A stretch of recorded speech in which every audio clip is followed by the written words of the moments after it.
Esta é a zoca característica da Terra Cha, a que o zoqueiro de Alfoz está a dar forma na primeira feira de artesanía de Vilalba. Hai varios modelos de zoca, dependendo de cada zona, pois son dunha maneira ou doutra. Aquí podemos amosarnos a zoca de punta da nosa zona. A continuación temos a zoca de medio corte, que é máis propia da zona de Villalba. Ainda teño ferramentas dos últimos zoqueiros de Villalba. Norberto Piñeiro foi un dos últimos zoqueiros de aquí, que agora está en Coruña. Utilizaban as cascas de abidoeira para fumar o queixo de San Simón.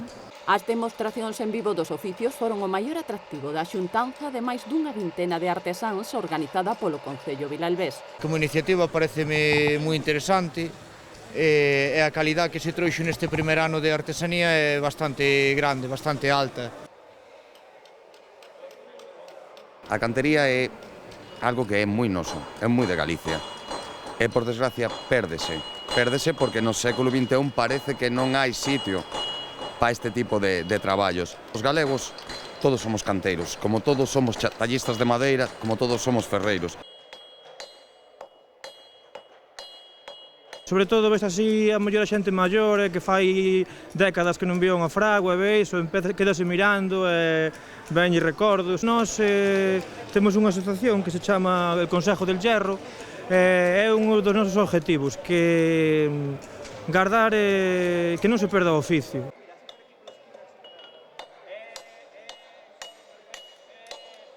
Acordo dos meus abuelos e esas cousas, pensei que era moito máis complicado e un pouco duro, sí, pero bien, moi bien. Sí, é posible.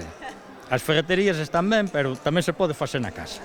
A intención é achegar ao público o seu labor en manter vivas as tradicións. É un traballo de recuperación, conforme se facía aquí nesta zona, de recuperación do proceso do liño e tamén da lá. É máis amosar algo de tear, de fiado,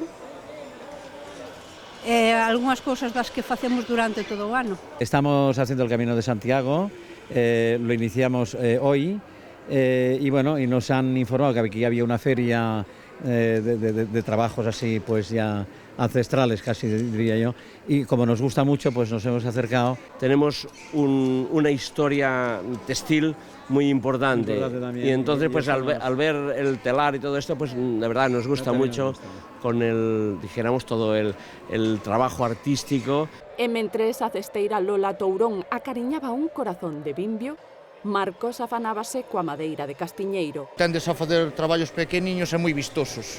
Entonces, cada feira que faigo sempre intento facer algo relacionado ca zona.